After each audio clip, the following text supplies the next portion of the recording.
Hey, this is Cameron, and welcome to the reaction log. Whoa, whoa, whoa! Alright, we got a special spicy one here for you. This is the one and the only Joe Pass, which it's been a little while since I've reviewed an instructional video like this. Because I remember the Yngwie one, that one was pretty easy. Because it was all just basically like arpeggios and scales running up and down, and I was able to at least go through each lick without spending very much time on it. And of course, as you guys may know, let me introduce myself, I am a classical guitarist here on YouTube, which let me tell you what it means to be a classical guitarist. It means that I need to display my superiority in any way I can, in any genre. So, we already did it in neoclassical. Let's go ahead and jump into some bebop jazz. And let me tell you, I'm gonna break down this tutorial lesson here into pieces that you, I assume mostly electric guitarists can understand. I understand everything, of course, because I am a classical guitarist. Say it with me. I am a classical guitarist. I am a classical guitarist. I am a classical guitarist. Whoa, whoa, whoa. I'm just doing fan service for you guys right now, sorry. Oh yeah, I'm in grad school, did you know that? I'll calm down now. I can make all the jokes I want. Joe Pass is someone who I have deeply respected for a very long time, and I can't wait to clown and dunk on him right now. I'm excited about that. I am. What can we already get into? Hey, look at that. He's got a bald head. How many of you guys relate with that? Hey, shout out to all the 40 to 60 plus people that watch Sore Hands. That's most of you. I know. I see the analytics. Nice sweater. Looks like he got back from church or something. Hey, better not be playing licks like this in the church band. You'll get kicked out. Hey, nice electric guitar. At least he only has one of them, so it sounds exactly as that guitar sounds. There's no guitar to compare it to because there's only one guitar. So listen, just to reiterate, this is a VHS lesson that a lot of guitarists at this time put out. This is from 1991. And what I'm going to try to do here, I'm just going to try to get as much as I can from it. And in that, I'm going to try to explain the information to you. And then we will all relish in the fact that it is just so easy compared to the music that we study, which is classical music. And that is the thesis of today's video. Let's see if that works out for me. Let's jump into it. Ooh, he ain't much of a talker. Alright, but he's just jumping into some licks. I kind of appreciate that.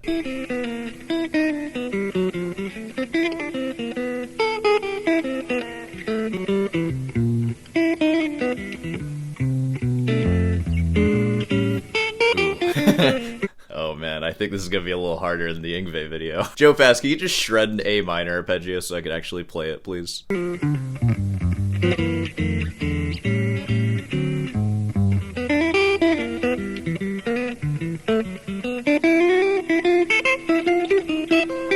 Oh my god.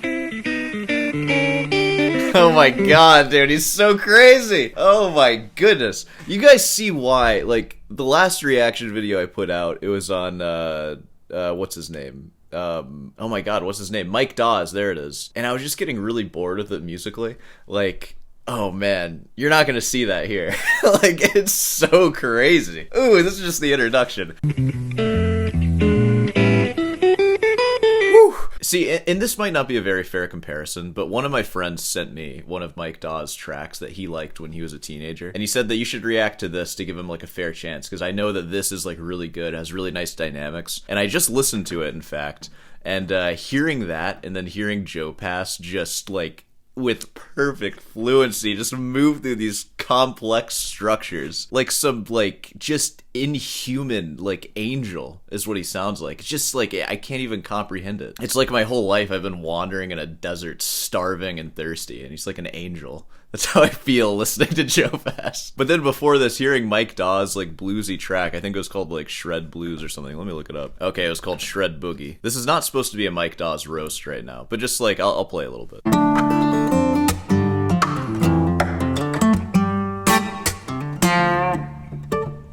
Like, you get the idea, and it's a completely different style of music, and like, it's cool and fine and all, but man, it does not get me excited like this does. And I said in my Mike Dawes video, I'm very biased. I love this kind of music. I love Baroque counterpoint, and when I listen to bebop lines like this, it just feels like Baroque counterpoint V2, you know? Just some more Baroque counterpoint for you. Alright, back into it. Also, his tone kind of sounds like AI. Listen to that.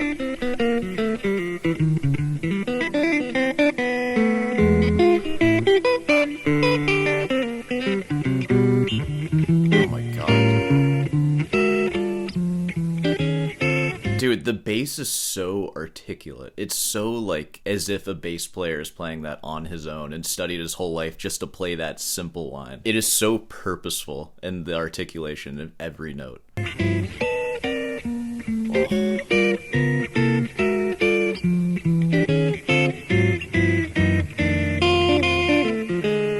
Hey, don't go Tommy Emmanuel on me with that one. I'm sorry. Hey, Joe Pass missed one note. Oh no. Alright.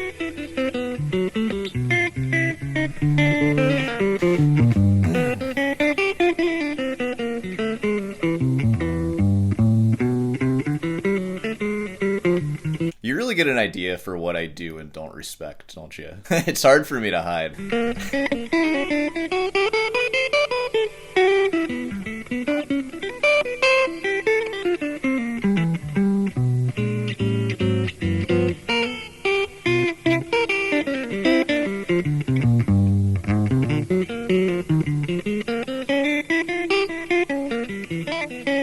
Is he gonna teach us how to do this? Is this just a 46-minute video of him shredding? Damn, I might have to break out the amazing slowdowner on this one.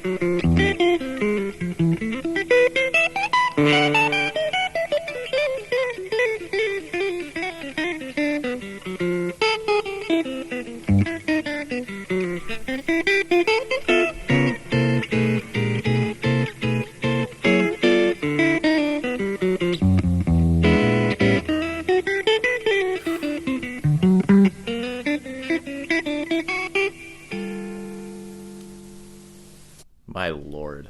My lord. None of us have words after that. He didn't even say anything. No words. Hi. Hi. Thanks for buying my VHS tape, you little piece of shit. My name is Joe Pass, and today I want to talk about building single lines on various chord changes, chord patterns, or maybe just individual chords. Okay, we got a topic. I have some doubts right now that I'm actually going to learn anything from this. We'll see. I would love to be proven wrong. And but before I start that, I'd like to maybe you would like to tune up. So imagine getting this VHS tape and you don't even know how to tune your guitar, or like haven't tuned it before. Oh my god.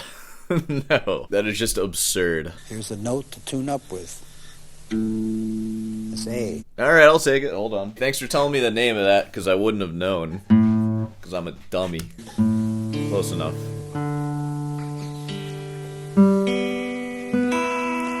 Just goes around. You can tune to any note. Tune to any of them.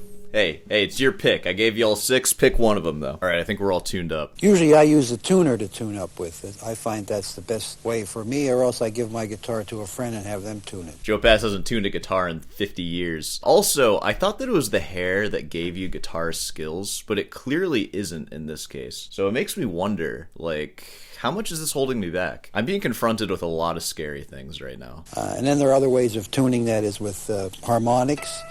And then this way I really learned when I started. This is already turning into a physics lesson. Before we go into building these single lines, I'd like to give you a little idea of how I look at chord changes. First of all, I look at chord changes as very basic: major, minor, and dominant seventh. That's so relieving to hear, because sometimes when I'm looking at jazz lead sheets, I mean, I'm never looking at jazz lead sheets. There's a lot of wacky symbols on there. So he's saying disregard that. Just look at those 3 things. I'm happy to hear that. And in the dominant family, I include the diminished chord as a dominant 7th flat 9 chord, and I include the augmented chord as a dominant 7th raised 5th chord. Simplify your thinking, and thus you can build lines that are easier to I want to write all these down because I feel like it's going to be important for understanding everything here. And I'm doing this for you too, just so we have it. Okay, so he's saying that a diminished chord, he's going to treat that as a dominant 7 flat 9. Look at that. And we're going to get that because let's say we're looking at C7, C, E, G, and then B flat. We have a major third, minor third, which as we know, a minor third and a minor third stacked on each other makes a diminished chord. chord. So if he saw an E diminished, he would just add the C root and just treat it as a C7, which he's talking about a fully diminished chord. This is just a diminished triad here. So a fully diminished E chord would be E, G, B flat, D flat, which again is another minor third. And if you stack 3 minor thirds on each other, you get a fully diminished chord. We call it a E diminished 7 there. So in his lead sheet, he sees E diminished 7. He really sees C7 flat 9. So you have to add the root in a major third below the root of your diminished chord. Pretty cool stuff. What do you say about the augmented chord? And I include the augmented chord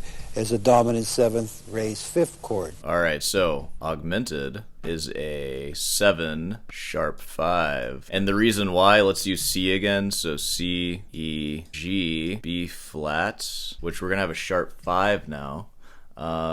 Wait, so we have, it would be major and then major if we made that a G sharp. Augmented 7th. I don't know if I've ever thought about an augmented 7th chord before. Is it just an augmented triad with a minor 7? It is. So when he's talking about the diminished chords, he's referring to the diminished starting on the 3rd of our, like, dominant chord. But for the augmented chords, it's on the same root as what it says, but we're just imagining it as a 7 sharp 5. And it's more than an augmented triad. It's an augmented 7, which is weird to me. Because diminished 7, it's just like stacking another minor third. So it's weird how it's like major third, and then minor second. Is that real? Oh my god. Dude, I went to music school. Isn't that crazy? And I just like have no idea what I'm talking about. Reddit, is there such a thing as an augmented 7th chord? That's what I'm trying to figure out, bro. Okay, yeah, everybody's just saying it's often used for dominant augmented chords. Oh, when it says augmented 7th, is it saying an augmented triad with a dominant 7 on top of it? Because that makes sense, I guess. Because a diminished 7's not like that. Well, I guess it's in the name. It's a diminished 7th then. All right, so I think the most difficult part of that is just whenever you see a diminished chord, you have to know to think of the 7th chord, or major third below your diminished root. And I guess with the same logic, if you had an E half diminished 7, you would equate that to a C 9, like a C dominant 7 with the 2 added in. So that's what we got. We have the prerequisites to watch this video. Hope you know how to tune your guitar, because this might be a little hard to understand if you can't do that, but let's get back into it. In the dominant family, the diminished and the augmented become dominants for me. I use them, I put a root on the chord and use them as dominants. So when you look at chords, the only thing you have to look at is the chord a major, minor, or a dominant. Easy peasy once you got that. Simplify your thinking, thus you can build lines. Oh, I do plenty of that, Joe, don't worry. That are easier to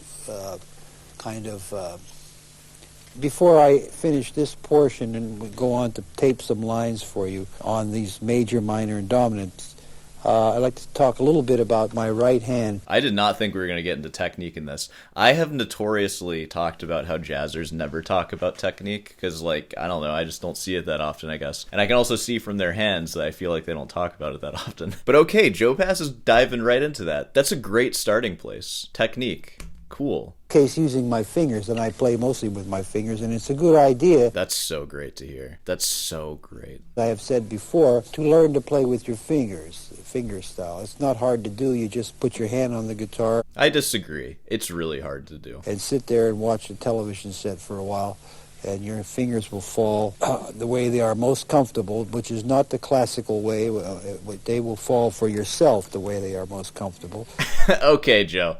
Back up, dude. The classical way is the best way. I'm not sure what you mean by the classical way, because there are many ways in the classical way that you see people hold their hands. His advice on how your fingers feel like naturally on the guitar, that is how you find your technique. In classical jazz, I don't care what it is. You even see people playing like this, where they have this, oh, sorry, I know you guys hate the scrunchie, where they have this bend in their wrist. Some people's anatomy just works with that. For me, it doesn't work with that at all. In fact, my anatomy is such that I like a slight bend like up here. Just a little bit. But then I've seen people literally play like this, like really awesome players playing like this, in all different kinds of ways. You shouldn't force your hand into a position that's uncomfortable, and especially if you play for long hours, you're like feeling hot spots. That's a pretty good indicator that you're doing something against what your body wants. So I'd argue that however you're differentiating classical versus jazz technique, it probably should all be the same. And there's a very wide array of like technique styles that you can pick from, and you pick the one that fits your hands. So shove it, Joe. And you use your fingers. You can play a lot, especially if you're playing solo guitar or counterpoint and so forth. Playing, and I don't Counterpoint drop. Boop, boop, boop, boop, boop. I don't have any particular set of fingers. I'm not playing like...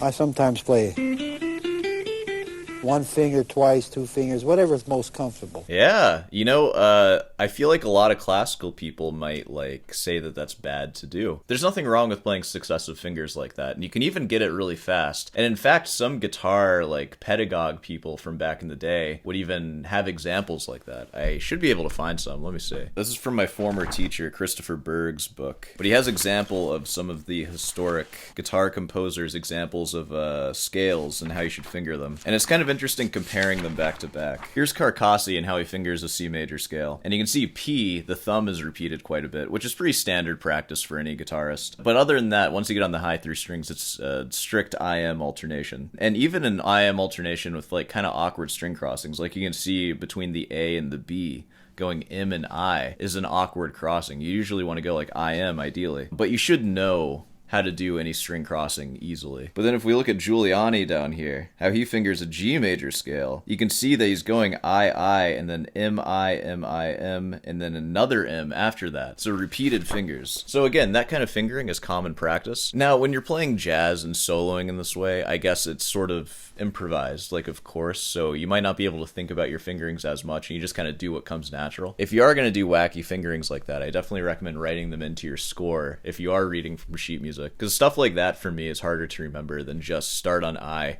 am constant. Because memorizing music is hard enough. Memorizing fingerings on top of that is even harder. So if you can make really simple fingerings that are easy to remember, that's going to benefit. All right. Have any system, and you don't need a system. Only what works good for you. Or you don't need a system. Don't listen to anything I said. And I use a pick. The pick in this case, I use a very small pick, a half of a pick, and it's just a idiosyncrasy of mine. It's a habit, and I don't suggest that you use a small pick. I don't suggest you use a half a pick. I suggest you use a small pick, but not in this case. What? What are you talking about? This is small. This is what I do, but I find it very difficult to use a pick that is large, because I think the closer you are to the strings, the better feeling you have for the instrument. So that's why classical players actually, I think, feel the instrument, because their hands are on the string.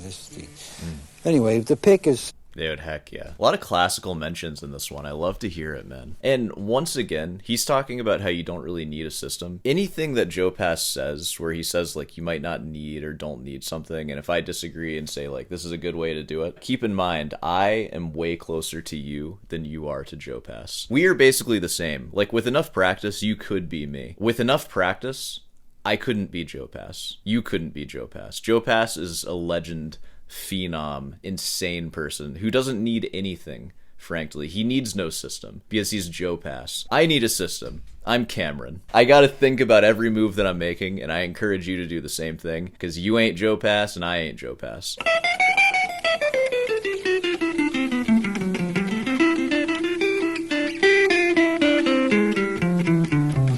When I'm on a string, it's alternate.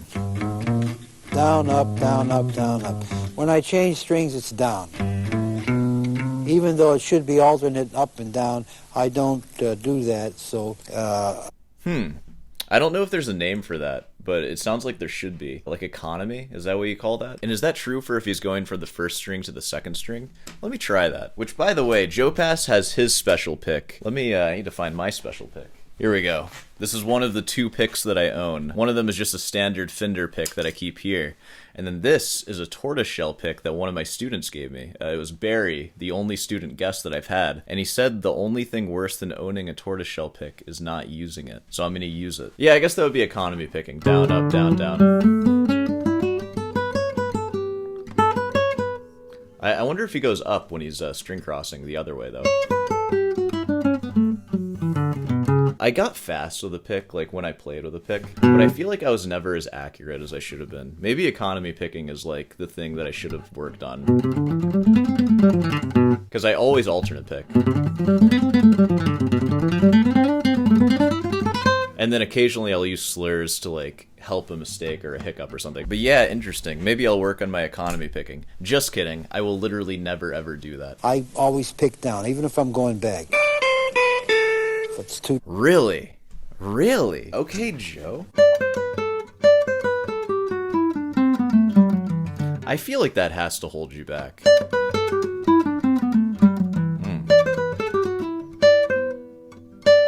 So down, up, down, down.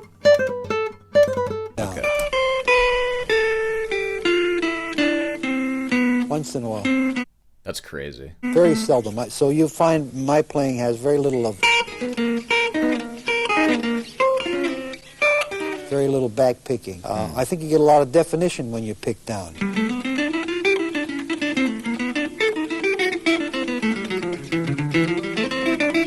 This is all, by the way, G7. Yeah.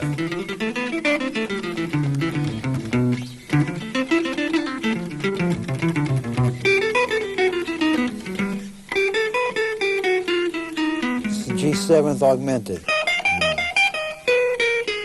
Can I get some tabs, please, Joe? Can a guy get some tabs? I would ask for sheet music, but honestly, I think tabs might be more helpful here. I do a lot of pull-off, hammer, and slurs.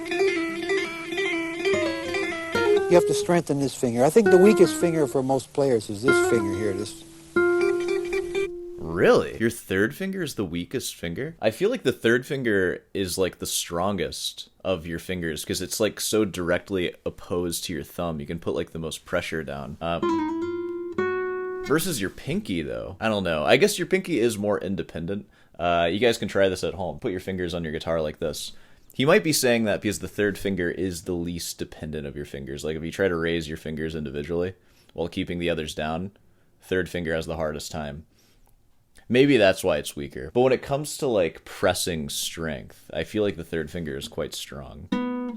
Like for a hammer on or something. So that's interesting to hear that. Heck yeah, dude. We're gonna learn some jazz lines here today. Give my guitar.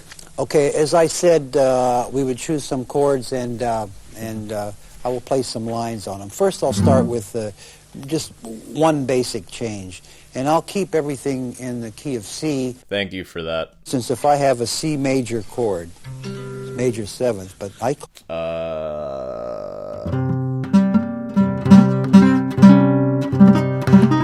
I'm lost. I need a Marty Schwartz on this one. First of all, I use very little arpeggio, so you would hear very little of in my playing. Based on all the jazz I've learned this far, I wouldn't have thought that at all. If I were to play a line in this, with these intervals in mind, C and B, I would play it this way. Okay. This is a line on C major 7th that just comes to my mind. This is going to be so much harder to learn than Yngwie's lines. Yngwie? With this? What? No tabs either. Just comes to my mind. Oh. Wait, Joe, you just played an arpeggio. What are you talking about, man? Well, so what I'm hearing there is we have our C note, and then we're a whole step above, half step below, and then we just played the arpeggio like he said he wouldn't do, to the 9, and then back.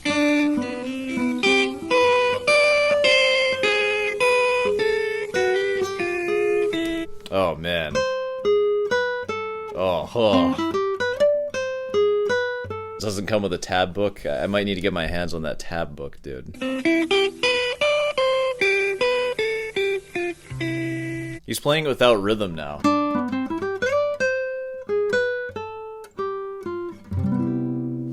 I don't know, dude. Something like that. This line comes from here.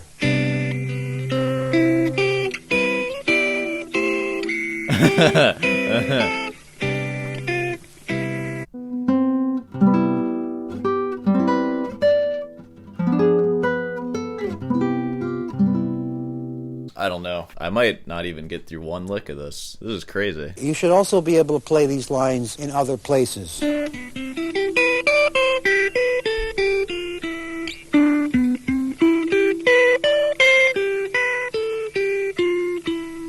Alright, let's see how good my fretboard skills are.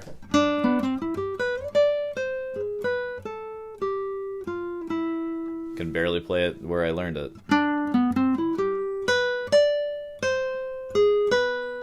Same thing.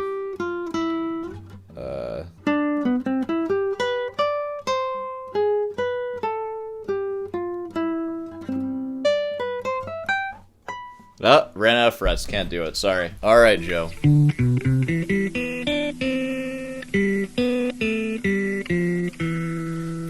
Once again, here's C major 7th, and here's another line.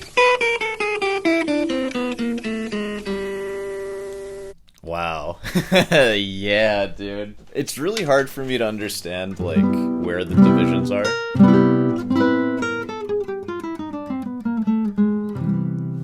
Something like that.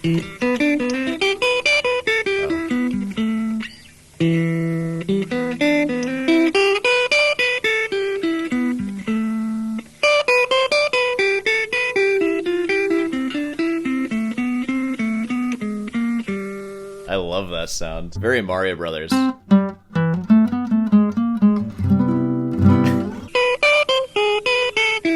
Dude, the examples are just changing so fast. I'm sure somebody really fluent in jazz can just hear all this and just learn it immediately. He's just playing random stuff at this point. That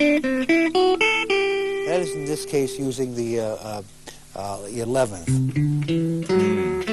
But it has to be pure.